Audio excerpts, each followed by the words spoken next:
Y'all know I wrote a book, right? It's called Buy a Game, and it's free. Click the link down there. You got it. DreAllDay.com.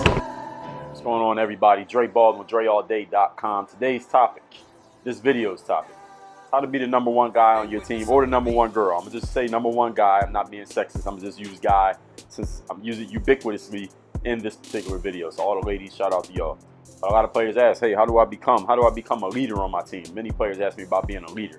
How do I be more of a leader? How do I be more respected? How can I make all my teammates respect me as the best player, even though I'm already the best player? I work harder than everybody else. I show up more than everybody else. I score more points in the game, but I don't feel like people are listening to me and not respecting me. How do I become the number one guy on my team? I'm gonna give you 5 specific things you must do. And you must do all 5 of these. These are not 5 options. These are 5 things that you must do. All 5. You will be the number one guy or number one girl on your team. And this can apply to any sport. And you could even make this apply to business or something outside of sports if you don't play sports. And I'm going to tell you up front what they are, and I'm going to explain each one.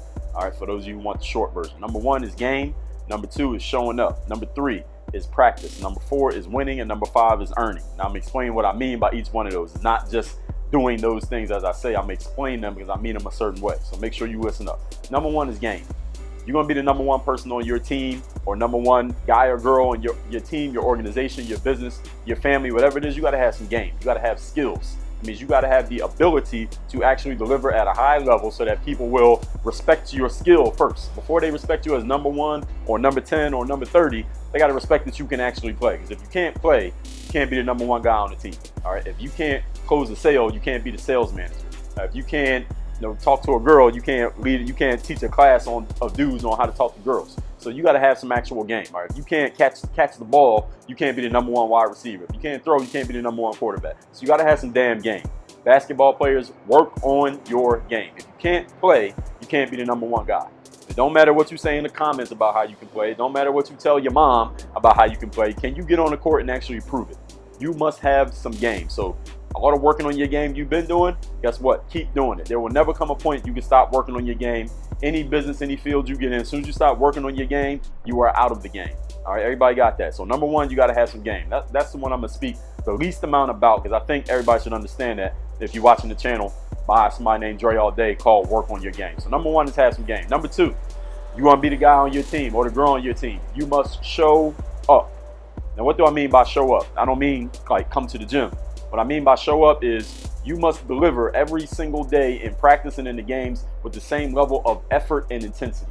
So it doesn't mean you always going to have a good game because look, you could be the best player in the world. Look, Steph Curry has bad games. Michael Jordan had bad games. LeBron James has bad games. All right, you can have a bad game. You could be the best salesperson in the world and still not close a particular sale. So it doesn't mean you're always going to be successful.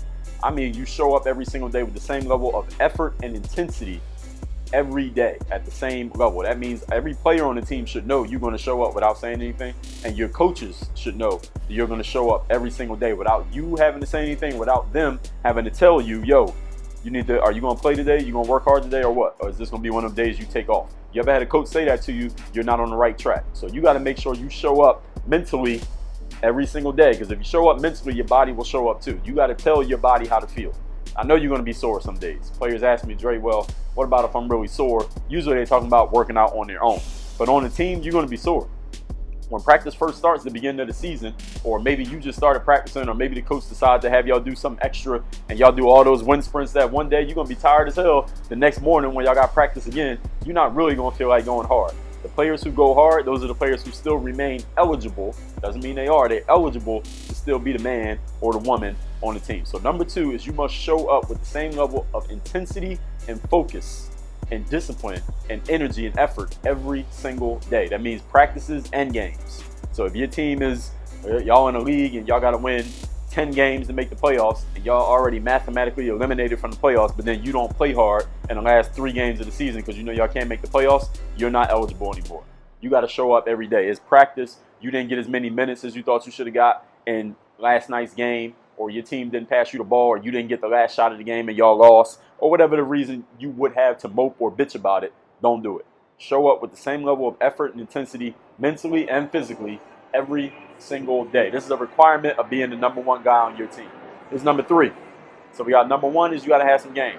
Number 2 is you got to show up every single day. Number 3, winning.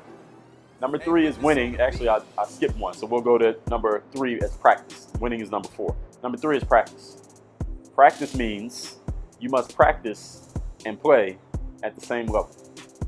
So not practice like come to practice, not practice like make sure you're on time for practice.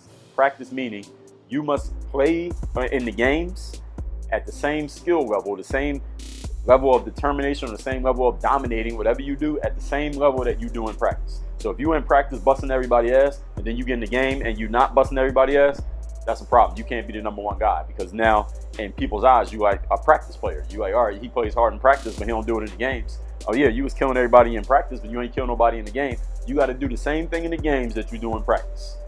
So that also means for all of you out there that you must, if you're going to kill people in the games and get 30, you better be playing like that in practice every day. If you want to be the number 1 guy, you want everybody to look up to you and respect you and follow your word when you got something to say and follow your lead when you move. You got to perform in the games the same level you do in practice. If you don't do that, you can't be the number 1 guy. Everybody got that. Number 4 is winning. And when I say winning, that doesn't mean to be the number 1 guy, your team has to win, because then everybody on the team wins when you win and everybody on the team loses when you lose. So it doesn't mean you have to win games. But what it means is you should be more concerned as the number 1 guy. Your number 1 concern should be the team winning over your personal success or your personal stats or looking good or how many touches you got or how many shots you took or how many highlights you got or if you look good in front of the girls you was trying to impress at the last game.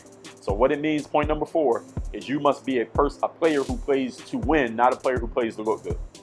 I'm going to say that one more time. This is important. I played with a lot of players who had a whole lot of games and they killed in practice and they killed in the games, but they was way more concerned about how they looked than how the team looked. Therefore, they couldn't be the number 1 guy because people couldn't respect them, because it's like, yo, this guy cares more about himself than he cares about the team. You can't be that person. You must care more about the team winning. So that means if you have a terrible game and you miss every damn shot, you go 1 for 15, 1 for 35, but the team wins and some bench dude who hardly ever plays because he's your backup, he comes in and has a good game and y'all win, you should be celebrating for him the same way you would celebrate if you was 35 out of 35. You got to be just as happy, just as excited, because you're more concerned about the team's success than you are about your own personal stats or how you look. And yeah, I know you're trying to get a scholarship to college. I know you're trying to go overseas. I know you want to make yourself look good, so you got some game video and you can post the shit on Instagram. Look, I get it.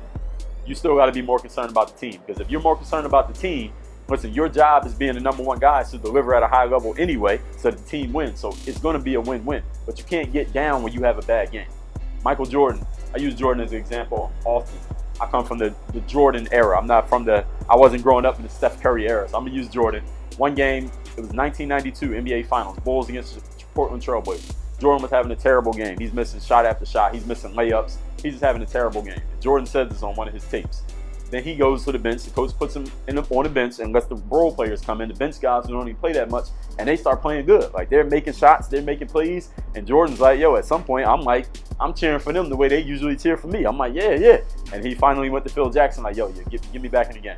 Jordan came back in and he helped finish the game out. But his point was, in saying that, was, listen, those guys on the bench are ready to show up because they cheer for me all season when I'm the man. This one game when they're the man and I'm not playing that great, I got to be ready to cheer for them too. That's what made him a leader. You got to be the exact same way, because every game is not going to be great. So we got that so far. Game number 1, showing up every single day, mentally, physically. Number 2. Number 3, you got to be a person who plays as well as you practice and practice as well as you play. Number 4, you got to be more concerned with winning than you are with your individual, how you look, and making sure you put on a show. Number 5, if you do everything that I just said, have game, work on your game every single day, show up to practice, show up to the games, mentally, physically, even when you don't feel like it. Practice as well as you play.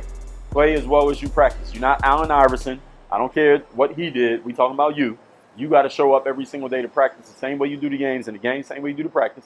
And you're more concerned with winning than you are with your individual stats. If you do all of this, you must show up every day, walk onto that court with the belief in your mind that you have earned the right to be the number 1 guy. You have earned the right. Not you deserve it. Not you should get it. Not somebody should give it to you. Not you got to go ask the coach. Not none of those things. You walk into the gym with the belief in your mind. You don't have to say it to anybody. Don't say it. The belief in your mind that you have earned the right to be the number 1 guy. This is how you become the number 1 guy on your basketball team. or your soccer team or your hockey team or your business team or your sales team, whatever it is you want to be the number one person on, this is how you do it. This is how you earn it. If you're in business, all right, you got to have game. You got to know how to close customers. You got to know how to service the customers. You got to know how to work the computer system.